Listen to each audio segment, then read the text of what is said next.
Medical ethics is being inverted. Find out about that and more in today's edition of Life Matters. Brian Johnston is the Western Director of the National Right to Life Committee. He has served in many capacities while advocating for innocent lives, as California Commissioner on Aging, as Chairman of the California Pro-Life Council, on the board of the National Legal Center for the Medically Dependent and Disabled. And now here's our host, Brian Johnston. Welcome back to Life Matters Radio. We're your program on the right to life, on the culture that emanates from that idea. And you need to realize that that idea is not merely something that the founders put in our founding documents. This is a concept that has actually echoed through Western civilization, that human beings have the right to be alive, and that a just government has a duty to protect their lives should their lives be taken by someone else with greater strength. That's the reason that governments have armies, to protect the lives of their citizens. That's the reason that governments give policemen badges and guns, to make sure that vulnerable, innocent citizens are protected. And then that policeman has to make the decision to make sure the innocent is protected, but that the miscreant, those that might have the strength and ability, and therefore the desire as well, to take the life of a vulnerable person, the job of the government is to restrain that miscreant so that the innocent could be protected. So the right to life isn't just about babies and abortion. We do care about babies and moms. We care about the vulnerable. But the right to life is a premise. It's a premise of our society. It's actually the premise of the laws in the United States of America. It's an essential premise, a self-evident truth. There's a culture that emanates from that principle, and the implications are great. If you don't understand that premise, you won't see the implications or appreciate them. So we talk about that culture that emanates from the right to life, and we talk about the laws, the ideas that are being proposed every day that challenge that directly, because there's a battle of ideas that want to creep into your mind and get you to accept them, even though they're ideas that cheapen the value of an innocent and vulnerable, a unique human being. If you don't understand this battle of ideas, I promise you, you can't win. If you don't understand it, you'll not understand what's happening to your culture right now. So our goal is to equip you. Today's program is very, very important for Californians, but really for everyone in the nation and the world. And you'll see why, because there's a battle right now regarding the idea of how medicine should be used. That's an old idea, but you need to understand it so you can engage in the battle. Right now, throughout the world, medicine is being used in some places. In other places, they're pushing hard on this idea of assisted suicide. Assisted suicide is really a form of voluntary euthanasia. Please understand that that's what's at stake. You're also going to hear that in many ways, it's not always voluntary. They may make it sound that way, and they use words, very powerful, emotion-packed words, to make sure that you kind of are going to accept this. But those words are deceitful. That's why we do talk about language in this program, the nature of ideas, and how often the very words you hear misrepresent the ideas that they actually want to put into place. They're actually often the opposite of what they mean. And if you've read 1984, that was really how Newspeak worked. In that dystopia, the words actually had the opposite meaning.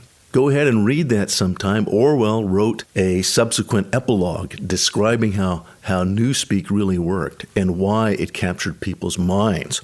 In that world, the idea of freedom was freedom is slavery. And I kid you not, you may think, well, that's bizarre. How could they come to that conclusion? Well, how do people come to the conclusion that choice is abortion? When in fact, what choice means, literally, it's when you make a choice, that implies that there's something else. And yet in our language every day, choice actually is a substitute word for ending a human life.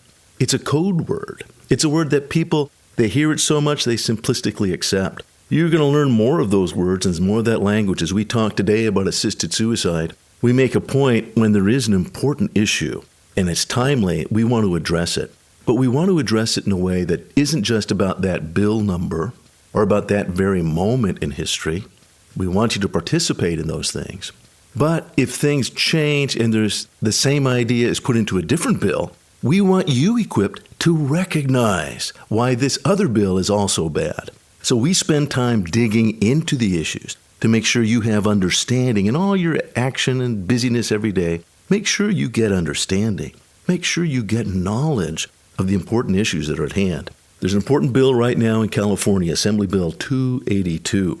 And Assembly Bill 282 is actually a very deceitful bill. It's built on an existing law in California that has legalized assisted suicide. That's been brought into the courts. It's being challenged in the courts right now. We're in August of 2018.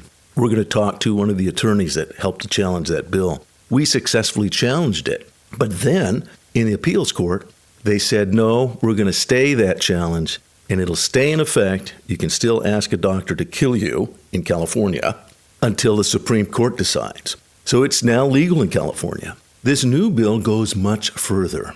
They say it's to protect the doctors that are doing the medical killing, but it goes much further than that because the language allows third parties, other third parties that might have an interest, perhaps they're heirs, perhaps they're nursing home administrators that would really like to free up that bed because the person paying for that nursing home bed isn't really paying as much as they could get from someone else. And it frees these third parties to actually cajole, talk about, encourage, manipulate, and yes, even facilitate that suicide. So while they say this bill is supposedly to protect those doctors, it goes much further, and the implications are truly great. Please listen as we talk about Assembly Bill 282, but listen to the larger issue as why assisted suicide is so dangerous and insidious. In fact, the emotions of suicide can even be infectious. Life Matters continues after this. This is an important update on assisted suicide in California. Assisted suicide at the moment is legal in California. Court cases have battered it back and forth. Right now it's legal. What is not legal, though, is when third parties intervene and encourage someone to commit suicide. The physician can still prescribe poison, but if an heir, a family member, or let's say a nursing home administrator would like to encourage someone to avail of assisted suicide, take the poison, it's painless, it'll all be over. Thankfully, that's still illegal. Assembly Bill 282 would change that and would protect those third-party outside agents as they promote and encourage suicide to these vulnerable people. Please stop Assembly Bill 282. Join our friends at stopassistedsuicide.com. Download the petition. Go to stopassistedsuicide.com. And now back to more Life Matters with Brian Johnston. Welcome back to Life Matters. We're actually at the state capitol right now, and we're dealing with a measure that's going to go to the floor of the assembly. So we're in a committee room, and we're here with a lot of friends of life, and they've already heard a lot about the issue of assisted suicide. We're going to go into the specifics on this bill, which is Assembly Bill 282. And here we are at the end of August. It's very likely now it's going to be heard on the floor. So you, if you're in California, you have an assembly member that is going to consider this bill. So if you hear this in time, call your assembly member. You can just go on your computer, say, my state legislator. It'll tell you who your assembly member is. Tell them what you're going to hear. Tell them, vote no on this. Speak out against it, please, because the medically vulnerable are in danger through assisted suicide. The emotionally vulnerable are endangered by this. If you're hearing this afterwards, because this is saved as a podcast, and we always address the larger issue, this is a movement that's worldwide. The promotion of this ideology is continuing. They don't relent. We were just talking about the fact that the side that is most tenacious is always the side that wins. You need to be tenacious. If you believe in the truth and that you're going to stand for the truth, be tenacious. I actually saw the quote yesterday by Babe Ruth, and he said, it's very hard to beat someone who never quits. So that's from somebody who struggled hard. That's throughout life. We're going to ask you to be tenacious.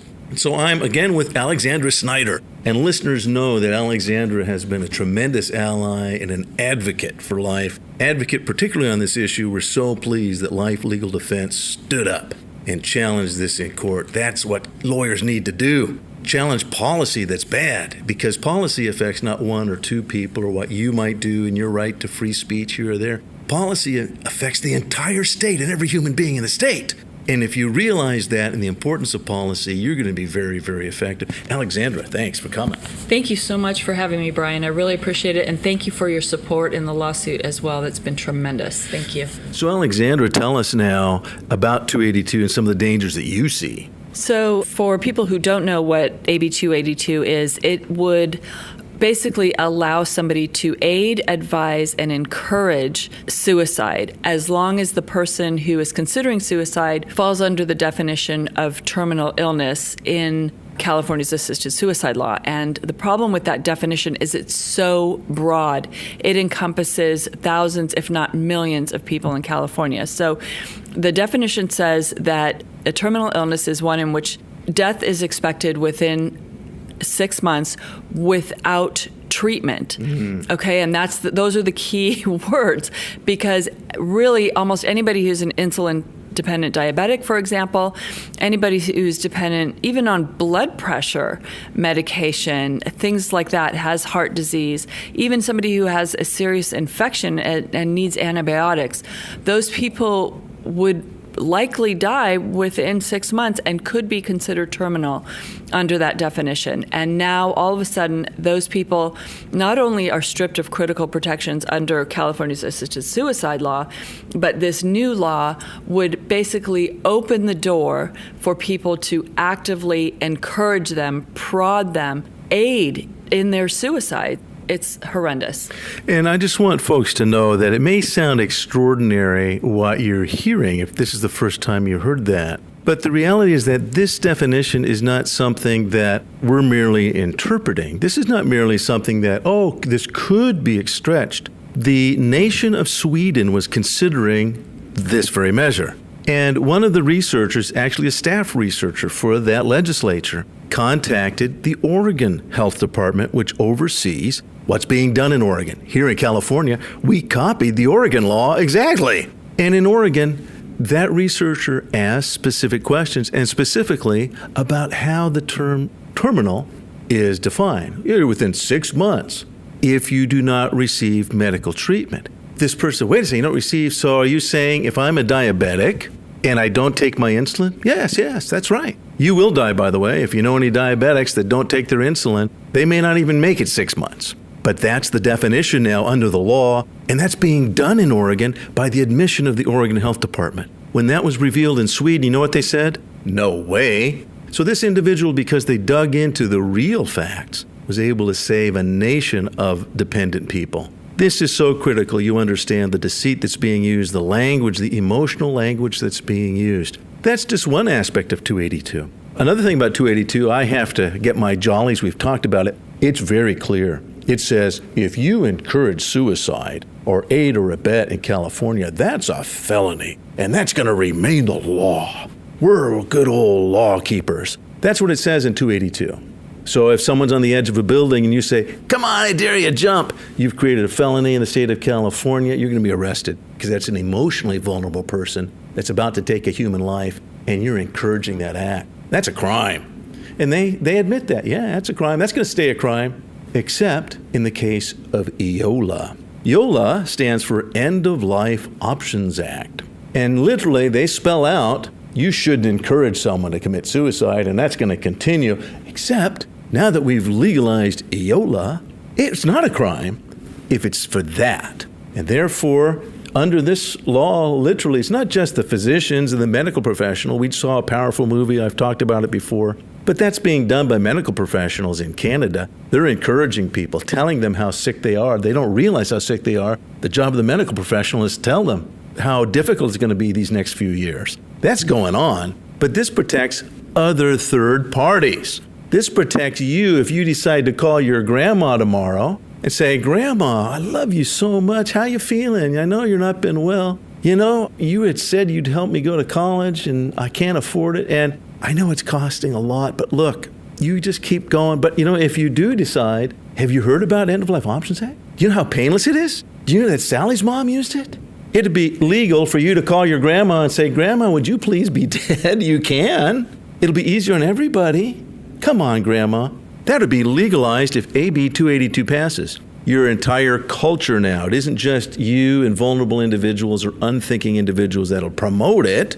This could arguably allow companies to advertise on radio and television. Feeling sick? Have you seen a doctor? Make sure you see a doctor. And when you do, ask them about End of Life Options Act. You've got choices in life. We'll help you make the best ones. That would be legalized. The madness of this and the infectious nature, the emotional nature of suicide is very, very important to recognize. And you told a great story. I think it's very pertinent. Recently in the news, most people heard about this, a younger suicide. The person was not terminal, but I think you should know this was a crime. And tell us again about that situation. So, this is the case involving a couple of teenagers, a young woman named Michelle Carter, who texted her then boyfriend and told him how to kill himself when he did not want to continue with the suicide. He was in a car and it was going to be through carbon monoxide poisoning. When he didn't want to go through with it, he got out of the car. She texted him, told him, get back in there, finish this off, and really facilitated his death. That is a crime. In California, that is a felony, as it should be. You are talking about somebody who's emotionally very, very vulnerable, psychologically perhaps very, very vulnerable. Now, all of a sudden, when people are physically vulnerable, we say, that's fine. Not only is it not a felony, we're going to carve out an exception for people who are physically vulnerable so that other people can then exploit them and encourage them to kill themselves. Life Matters continues after this. This is Brian Johnston with a special Governor's Veto Action Alert. To communicate with the governor, go to gov.ca.gov online for immediate communication. Senate Bill 320 is now passed and is going to the governor. It would mandate that every state college and state university in California distribute the abortion drug RU-486. This is not a morning after pill. To understand the real dangers of RU-486, go to abortionpillrisks.org, abortionpillrisks.org, and it explains where California women have already been killed using RU-486. It's extremely important that you understand the dangers and that the governor understands the dangers to young women from RU-486. Urge the governor to veto SB 320. Go to gov.ca.gov. Urge him to veto SB 320. And now back to more Life Matters with Brian Johnston. Welcome back to Life Matters Radio. You're listening to Life Matters. We are a radio program that's broadcast throughout California and various other stations in the West. We also are a podcast, and the reason we do the podcast is that as a radio show, we do focus on the news of the day, but we don't want to treat it as merely passing news, what's known as ephemera. Ephemera are those things which last for a little while, and then they're in the past.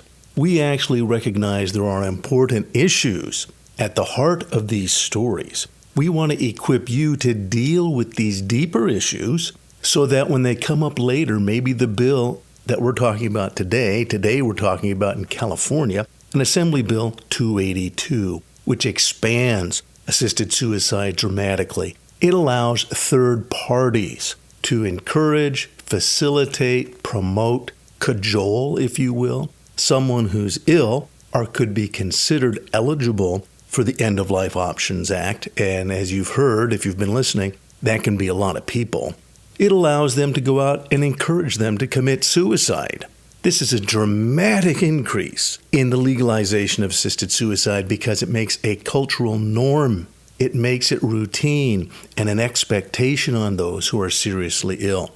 We're going to talk about that bill more, but we really want you equipped. We want you to be able to understand what this issue is truly about so that you can counsel others with wisdom, so that you can teach others also You can explain to others who don't yet understand, and I have to tell you, we're heard on many Christian stations. We're heard on conservative talk stations. A lot of times, Christians are committed to their emotional feelings about what God has done for them and how God will help them.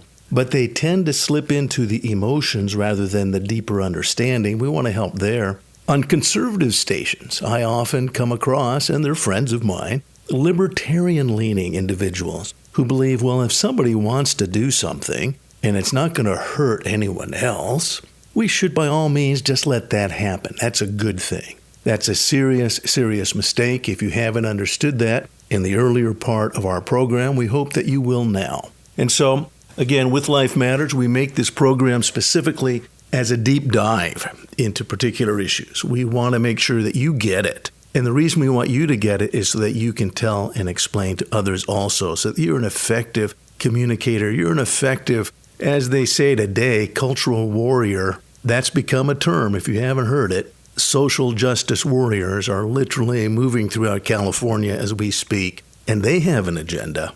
If you don't understand that, if you disagree with their agenda, you'll need to explain why they're wrong, not merely oppose them.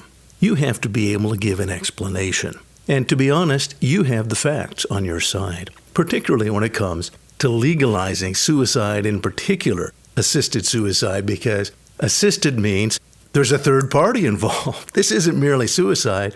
This is the intentional act of medical killing by an outside agent in one shape or form or another. That's what the assistant is. So this goes beyond legalizing suicide. This legalizes medicine and other people to assist when in fact they should be helping. Let me spend a little time just in that. It's very important to recognize the emotions that come around death and dying. And if you know, there are definitive emotions. There was a book written on death and dying in 1969 by a psychiatrist from Vienna. Why do all the best psychiatrists come from Vienna? I don't know. But this Swiss psychiatrist, Elisabeth Kubler-Ross, wrote the book on death and dying, and she found something very interesting. She's not promoting death and dying, by the way. She is examining the emotions that come when individuals get a terminal diagnosis, and she found something that you're going to find if you ever get a terminal diagnosis. You're going to go through changes. You're going to go through what she had called the 5 stages, and it's often known as the 5 stages of grief. I'll reiterate them here, but let me tell you that she did not support legalizing assisted suicide for the very specific purpose that if you give in at one of these stages, you're cutting off someone's best chance at coming to deeper understanding. As a psychologist, she wants people to come to what's known as an actuated life, someone who really is at peace and understands deeper things now in their own psyche. Psyche is the Greek word for soul. By the way, she was a secularist. I don't agree with everything Kubler-Ross wrote, but this was a very insightful book. And you know the 5 stages. I'll mention them. Denial. Then anger. Then when that stage is overcome, bargaining. And they go through those stages. A lot of times people need help. In fact, that was her whole point. Some people can go through these stages. And if you think about it, we all know we're mortal. Oh, I always knew I was going to die. Come on. Who am I kidding? So you can handle these diagnoses maturely, but you're still likely going to need help at each of these stages. So there's denial, and then you get to anger, and then bargaining. And after that, she points out, despair. Deep, despondent despair. Until finally, and usually with some hope and encouragement, acceptance. So these are the 5 stages when you're given a diagnosis. If we tell people, hey, if you're given a diagnosis, then you should be dead. And the law makes it legal for you to be killed with the assistance and involvement of third parties. You are throwing open an incredible door. If all you're saying is someone's emotions lead them to that conclusion, you have opened a Pandora's box. I want to remind you, if you haven't, I'm a big fan of C.S. Lewis. He wrote on this very specific thing. You may not realize he wrote a couple of books on this. One was Surprised by Joy, about the American wife he took late in life. She was diagnosed with cancer. So if you get a chance, read Surprised by Joy. Another book is A Grief Observed, where he talks about grief. And he points out that having people around you who simply are around you and encouraging you makes all the difference. But assisted suicide is the opposite. And the greatest danger, as wise counselors and good hospice volunteers know, the greatest danger is to slip yourself into depression and start saying depressive things to this person in grief, going through these emotions. You can actually encourage deeper despair. So it's important that you have people around you that love you, that understand and may not fully understand, but they understand your need for affirmation. They understand your need to deal with this wisely. I know I've made mistakes in my life. I know you have. No, but whenever I've made mistakes, you know what? Usually it's because I surrendered to my emotions in that particular matter. When we legalize giving into someone's emotions and killing them, we have taken a precipitous change in our culture. It's been called the culture of death, but it's much worse. This is about government-sponsored, government-paid for, and in many cases, government-pressured assisted suicide. So as we make this recording, we see that Assembly Bill 282 is likely going to the governor's desk. We'd like you to communicate directly with Governor Brown. Go to gov.ca.gov. It's the website. You can get the immediate phone number. You'll need to be immediate. There's also a form that immediately gets an email to the governor's desk. And don't use the standard email. Use this form. Tell the governor that when people are emotionally vulnerable, we should not allow promotion of suicide by third parties. This is extremely dangerous. Vote no. Please veto Assembly Bill 282. So go, if you're in California, please go to gov.ca.gov. Urge the veto of Assembly Bill 282. If you're in other states, please pay attention to this issue. It's not going away. It's a worldwide phenomenon, this push for using medicine to kill vulnerable people. This is a battle that is on you. If you don't realize you're in a battle of ideas, then you've lost. I'm sorry. You have to recognize the ideas that are swirling around you are dedicated to oppose you in your life and actually to harm your loved ones as well. So take up in your mind the arms of battle. Gird your mind to prepare for what's ahead, because this is a very real battle that you're facing. Thanks for listening. Learn more about everything in today's show online at lifematters.life, where you'll find all the resources you need to protect life. Life Matters is a production of the California Pro-Life Council, the state affiliate of National Right to Life. Wherever you are in the nation, you can find out more at National Right to Life. You can find vital pro-life information and also find the access to your state and local Right to Life affiliate. Get informed and get involved.